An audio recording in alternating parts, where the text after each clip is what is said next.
Hey guys, it's Nicole. Welcome back to Chronicles of a Crafter for a stress-free Saturday. So today I just wanted to kick back and chit-chat with you guys a little bit, just to let you know what's going on here on Chronicles of a Crafter. So I just wanted to let you guys know, like, I've got a lot of questions asked from you as to when do my videos come out, and how can I contact you, or really what paper packs are you using for the fall. So I just wanted to fill you guys in on a few things that's going on here on the channel. So I figured we can maybe just talk for a little bit.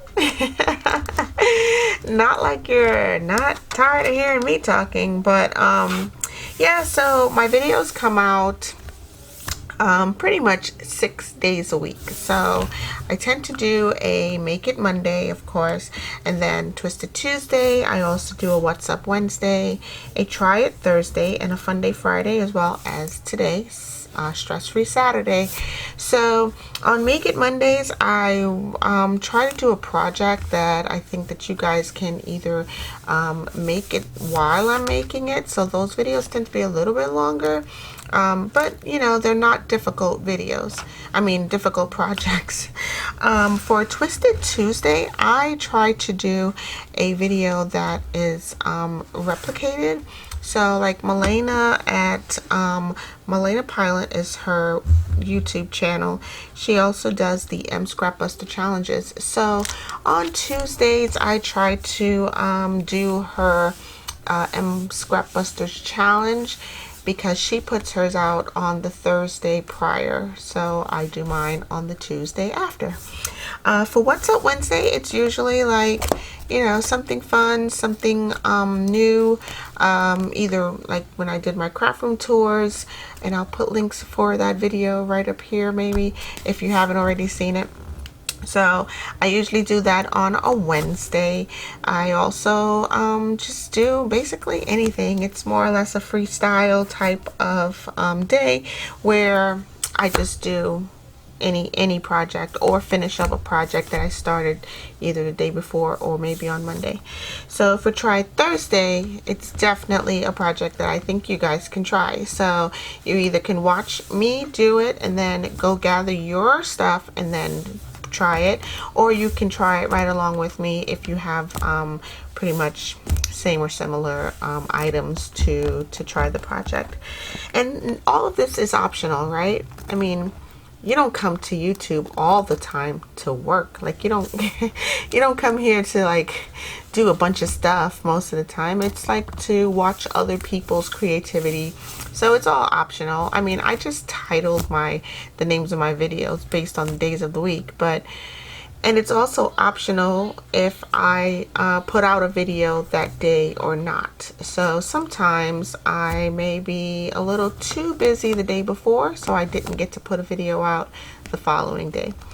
Anyway, so for Fun Day Friday, it's basically just that. It's a fun day to try something, usually a shorter video or a really simple project. And then for Stress-Free Saturdays, we do this. We can either chit-chat, we can make a project, I can fill you in on some of the new items that I'm using in my craft room, or, you know, we can just hang out and drink some coffee in the mornings.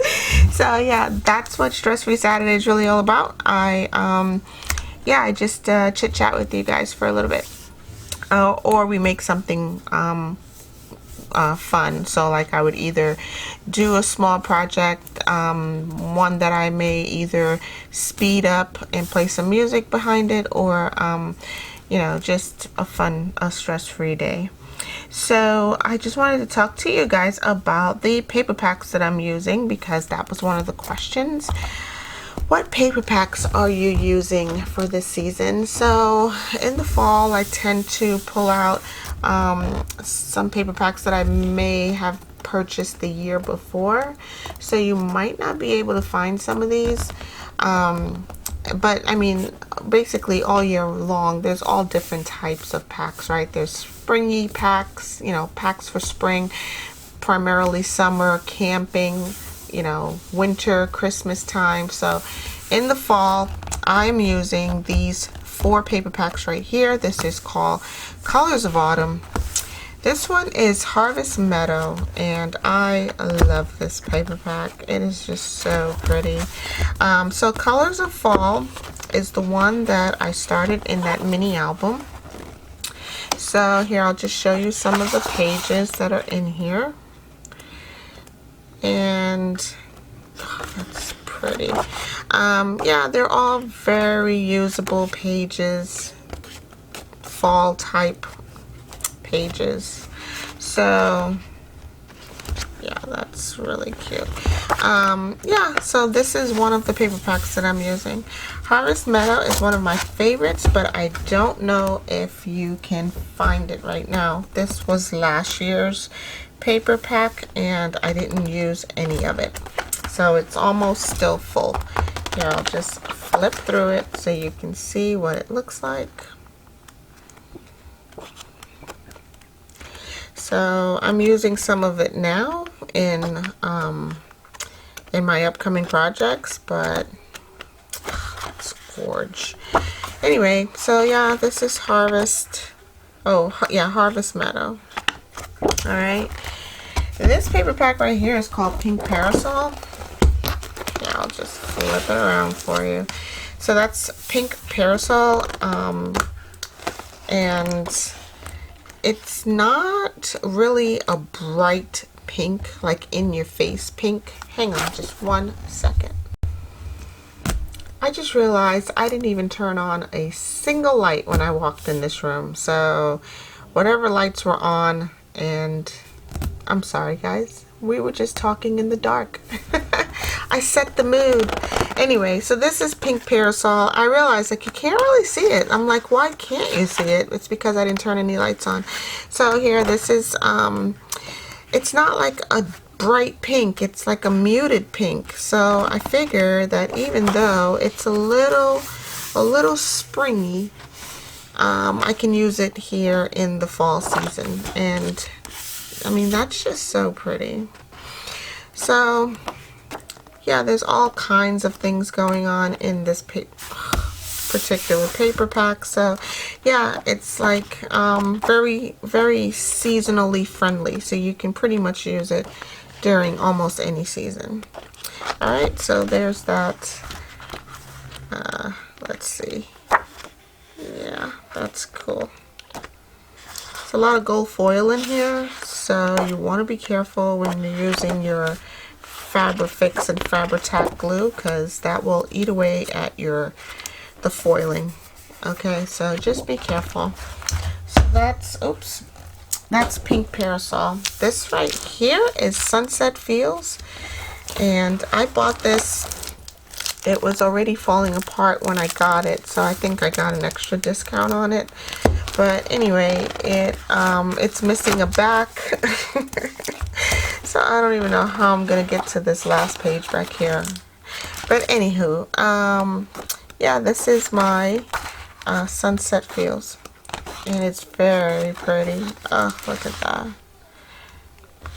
Okay, so yep, and then there's one more paper pack that I'm using right now, and I try to cut the pages out of it and take it to my copier, and then make copies of the page because it was so expensive.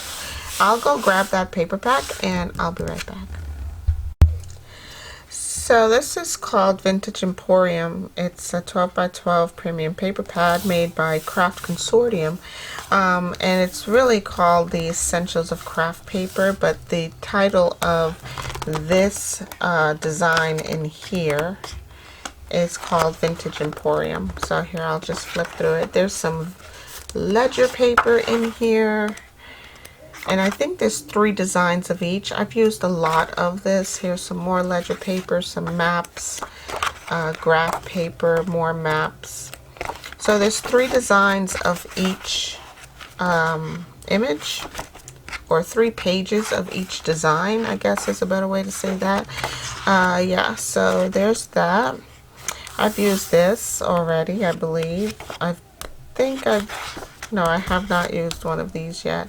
But I mean, this is so cool. This is like, it's out of like a the Sears and Roebuck catalog that I showed you guys that I have. So yeah, this is just some really neat stuff in here. So there's that, and then there's these that you can cut them all up. So that's basically what I've done here for my project. So I just cut up a lot of the ephemera that's in here and reuse it basically into any of my projects that I'm working on. So there's that, a page of stamps, and there's that. Okay. Right, so the name of the paper pack is Vintage Emporium, and the creator of the paper pack is Craft Consortium. That's a lot to say, but if you can find it, you can have it. It is a pretty pretty paper, but it's expensive, so just know that much about it. If you're willing to spend the money, I mean, it's worth it, right? It's worth it to you if you're willing to spend the money on it. So yeah, in this book as well, and I did not forget, guys, it's on my desk, and I will definitely get to showing you guys what's in here, but I don't want you to look yet. These are all pages from various things. So this right here came off of the box itself, right? This came off of the spine of another box. So this paper pack that I'm using in this mini album for fall comes from this, let's see, comes from this pack right here, and it's called Colors of Autumn. Okay, and I think it's so fitting. It has all of the pages that I want to use for the fall, and as well as lots of you know, removables and cutouts and things like that you can use in your journal. So I'm just trying to find that other page with all of those cutouts so you can see the types of things that you get. And this is single-sided paper. It's by Recollections. I picked this up at Michael's. Oh, that's pretty. Yeah, I picked this up at Michael's for about I believe it was $10 with a coupon. So I never buy anything without a coupon, really, especially at craft stores, because it's all mass produced, and I'm sure they're making a huge profit from, you know, from our desire to craft. So, and they know what we like, right? I mean, who doesn't like that? So pretty. Anyway, this paper pack is called Colors of Autumn, and that's what I've started using to make this book right here. The other paper packs that I'm using currently for this season is this one right here is called Sunset Fields, and I believe that Monday's project is going to be used or be made with the majority of the paper in this pack right here. So there's interesting images and lots of stuff to cut out. Sorry, I forgot to flip it. But yeah, there's lots of interesting pages in here that can be used throughout the fall. And again, it's single-sided 12 by 12 paper by Recollections. And again, Michael's. Don't ever buy a paper pack without a coupon or without the paper packs themselves being on sale. Because if they can mark this down to $5.99, or, you know, it's $9.99 with a 40% coupon, why would you pay full price? I don't see the point, because obviously the company can afford to sell it for cheaper. So don't ever pay full price for a paper pack. So those are the two that I'm currently using right now. Okay, another one that I've pulled pages from, it's called Pink Parasol, also by Recollections. Again, this is single-sided 12 by 12 paper. Lots of pretty fallish looking colors. They're very muted, and they're not like in your face, you know, bright colors that you would find in a spring pack or a summer pack. So I mean, look at that. That is just so pretty. Anyway, it's called Pink Parasol, and you can use it in the spring. I mean, I would also use this in the spring if I'm doing a toned down project. but it has some gold foiling on it. Yeah, so you just have to keep that in mind. So like this has a lot of gold foiling. So yeah, I would not recommend Fabrifix or Fabri-Tac glue because it's an alcohol-based glue. It may ruin some of these pretty things. I do it only because for recording purposes, I like things to dry quickly and stay put where I place it, because I don't want my projects falling apart, guys. But if you do use Fabrifix, just be careful that this has a lot of foil in it, you know, on the majority of their pages. So Pink Parasol by Recollections at Michael's for about $9.99. Michael's recently reduced the price of their paper packs, honestly. They used to be $19.99, and I under no circumstance would ever buy a paper pack for $20 unless it was like something extremely rare. I'm not going to spend 20 bucks on single-sided 12 by 12 paper. So at $20, they used to mark them down to buy one, get two free. So you're basically getting 3 paper packs for 20 bucks. And that was the only way I would purchase it at that price point. So that's just something to consider. I believe they were clearing out their old stock, and that's how I got so many of them at that price point. So buy one get 3 free is, I mean 2 free, it's a great deal. So it's 3 packs of paper for basically the price of what they were selling for one. I know you understand that, right? It's not rocket science. The final paper pack that I'm using this season is called Harvest Meadow. It's a lot of florals, and in that mustardy, orangey, brown color palette. And yeah, there is some foiling in here, but it's mostly very muted autumn-esque type of pages in here. So let's just see. Oh, that's pretty. And a diagonal gingham. That is so pretty. I mean, the designers of these pages are just so talented, and that's so gorgeous. I love it. I love this paper pack a lot. I've been hoarding it because I don't want to use it up. But again, if I really, I mean, my copier is just a, you know, a HP laser printer or something, right? So I don't think I would do it justice by copying some of these pages. Like these really dark, rich pages back here. Like I think I'd miss out on some of that by running it through my copier. But anyway, if you have a high quality copier, go for it. I would try to save as much of this as possible. So that's pretty much why I'm hoarding this packet. I've used this paper a lot, and I use every bit of it. So even though this is a 12 by 12 sheet of paper, I usually save all of my borders. They're in my scrap box. If I'm working on a project that requires a belly band right away, I go right in and use that as my belly band or something. They're all so pretty. I don't want to get rid of, you know, just any bit of it. So I save a lot of the excess papers that comes in the pack. And you will find that a lot of your paper packs do have some sort of upper border, right? So there's that one. Yeah, there's an upper border on the majority of these, and they're perforated, so you're not going to rip your page by removing the border. All right, so yeah, those are my 4 packs of paper that I'm using currently for this fall season. So okay, so again, I just wanted to remind you guys that in the description box down below, and don't mind my messy desk, guys, I'm in work mode. I am definitely doing stuff with every single thing on this desk today.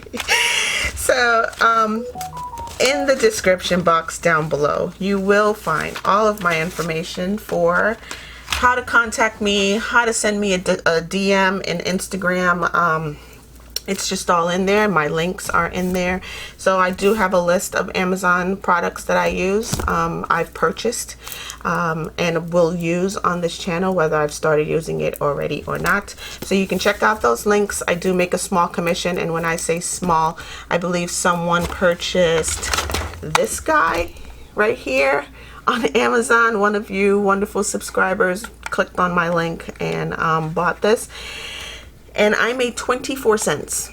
Okay, it doesn't cost you any extra money to click on the link and purchase an item, but I would get commission from Amazon's profits, and that's how being an Amazon affiliate works. So Amazon reduces their cut for me sending a customer to them to buy something like this. I mean, this is full, by the way. All right, yeah. So, and this is super handy. If I have to get a corner rounder anywhere, I don't care who makes it. I don't care if Tim Holtz made it himself and delivered it to my house. This guy is a true workhorse. It will cut through just about anything, and it makes my corners so precise, so perfectly rounded, that I don't think I really want to use another corner rounder unless, like, if this is not available on my desk or I have to reach for something else. I've never purchased the Crocodile corner rounder. I do not even know how to use that thing, but I do have their circle punch, I mean their hole punch, and the big Crocodile for binding books and stuff. But this right here works just as fine as a $30 Crocodile corner rounder. Okay, so there's that. And again, all of my links are down below.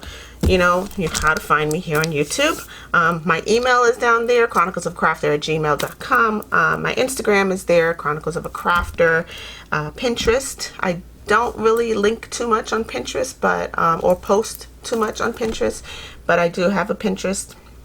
And if you do anything and you want to tag me on Pinterest, please do. I will show you some love on either Pinterest, Instagram, or anywhere that you post it. I also have a website. It's not really that great. It's just a plain website that says Chronicles of a Crafter and some blogging information there, as well as my Etsy shop. Now my Etsy, all of those others are called Chronicles of a Crafter. My Etsy is called The Chronicle Crafter, only because Chronicles of a Crafter was not available. That's a mouthful. Okay, so yeah, there's that. Enough shameless plugging. Let's do something fun. So I've come to realize that I can make my own envelopes with this little guy right here. So this is just a triangle that I took a piece of cardboard, put some cardstock on top of it, and basically just brought the measurements from the top of the scoreboard down to here. Okay, so these are my measurements along here, and I put a little cheat sheet up here that just basically tells me how to make an envelope of a certain size. I don't have an envelope punch board. Okay, Milena, the project that I'm doing on Monday, she used an envelope punch board. It's elaborate. It has multiple measurements and things like that to make various sizes of envelopes.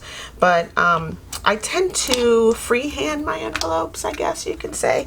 I don't really have a specific number or measurement that you would go to over and over again. Here, I'll show you what I mean.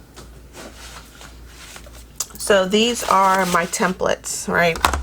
This is something that I purchased that came in an envelope. I can easily take this apart, and now I have whatever this measures. I'll have a template for a 9 by 6 1/4 envelope. It's, you know, it's already made for you. Like, why jump off a cliff trying to recreate the wheel? All right, so these are some envelopes that I made, right? And yeah, I just use it as a template to make it over and over again. You can stuff this with all kinds of things, then fold it over. Now this may not make it through the mail, all right? Keep that in mind, because this is an oversized or oblong shaped envelope, but it's pretty, if nothing else. I mean, this is some double-sided paper that I wasn't really sure how else I was going to use it in my junk journal, so I made it into an envelope that I can then stuff with a bunch of ephemera and then and they fit inside of each other, right? And then you can just put that in your junk journal. Let's see, what else do I have here? This is an envelope template. Here it specifically says 5x7 envelope template right here. Okay, so there's that. Here's another little template. I'm trying to find one that I did recently. Yeah, so this is just where I keep all of my paper templates for projects that I know that I want to. See, I mean, I take measurements right on the item, do the folds, the cuts, and everything else directly on the paper first, and then I give you guys my take on a lot of things. But yeah, anyway, this is just my template basket where I store all of my envelopes, or templates, I should say. Just the other day, I did this guy, the pumpkin, and these two for cutting out the shape of an envelope to put piece of vellum into. So here's another really tiny envelope template. Okay, so yeah, try to create your own before going out and spending a bunch of money on that type of stuff. So today I want to show you guys how I made this envelope right here. It's just some blue cardstock. This is some heavy duty cardstock. Actually, I bought this at Michael's way back in the day when all they had were just primary color paper packs. So they weren't like really pretty, elaborate, you know, decorated paper packs. They mostly had just stacks and stacks of primary colors. So red, blue, green, yellow, you know, stacked in a paper pad. So this is some really heavy duty quality cardstock that I made into an envelope. So we're going to do that today. Let's do that right now. This measures 10 by 10. Okay. I mean, well, sorry. This measures 10 by 10 to make a 6 by 6 envelope. Okay. If that makes any sense. So I'm going to grab a piece of cardstock that I've already cut down to 10 by 10, and this is a pretty woven, it looks kind of linen-esque. I pulled it out of one of those paper packs that I showed you, maybe Sunset Fields. Anyway, I'm going to show you how I make an envelope. And this right here is, again, it's just a piece of cardboard with a piece of cardstock glued on top of it. I saw Martha Stewart has an envelope making scoreboard, and I'm like, why would I purchase another scoreboard? I'll be up to my ear in scoreboards. I'm like, I'll just make this little section right here and keep my scoreboard intact. But we'll use this whenever I want to make an envelope. And this just measures 6 inches this way by 6 inches that way. Okay, so it's a 6 by 6 envelope maker, or addition to your 12 by 12 scoreboard. You're going to take your page after you've cut it down to 10 by 10. And you're just going to line this up directly onto this yellow section. So now your paper is on an angle. Okay, so I have my corner butt up against this corner over here. Let me use my scoring tool, and to make a 6 by 6 envelope, I'm just going to score here at 3 7/8. So here is my 3 marked right there, and here is my 7/8 right next to the 4. So I'm just going to find the groove that ends the 7/8 mark. It's right about here, and I'm just going to score directly onto that 3 7/8 mark.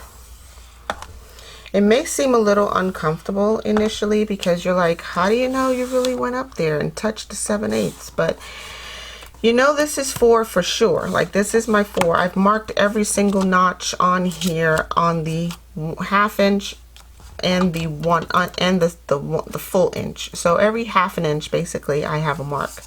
So I know I'm very close to the 4 at 3 7/8, so I just find that 7/8 mark and score it. And then I'm gonna rotate my paper. Okay, it doesn't matter which direction you rotate it, just rotate it one time, just that 1/4 turn. And then I'm going to score here at 4. Okay, and then I'm going to rotate my paper again, and I'm going to score here at 3 7/8. And then I'm going to rotate it one last time, 1/4 turn, and score it at 4. The important thing that you want to do is make sure that your paper butts up right here on this angle, this corner angle, and that this template, you know, envelope template stays in place. You got to make sure that it stays up there in the corner. Now what am I up to? 4? Oh dear, am I did 3 7/8, 4, 3 7/8, yeah, 4. My last one is going to be at 4. Here we go. Okay. So now we have this. I don't think you guys can really see those score marks unless I start to fold it over. So there's one.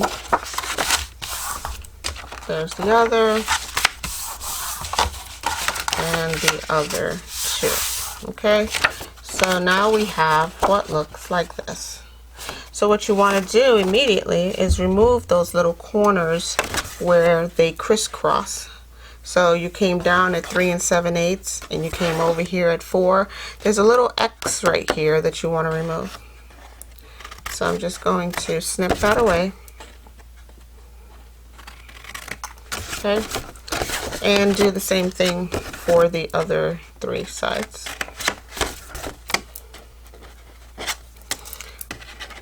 I don't have my I don't know where my other scissors are located at the moment, so I'm using these little guys. It just takes a little bit of getting used to holding this in my hand.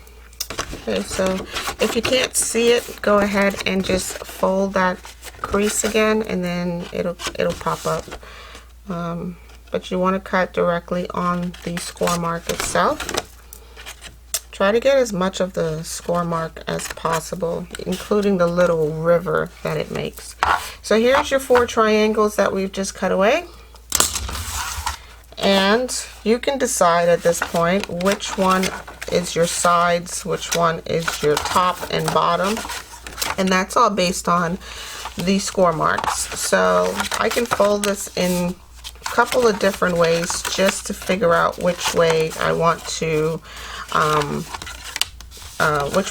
it to be, right side up versus upside down, as well as which side I want for my flaps. Okay, so this is where I want my side flaps to be. I'm just going to pop them over there, pop that right there. Well, actually, this is how I want it to be, where the picture is on the outside, of course.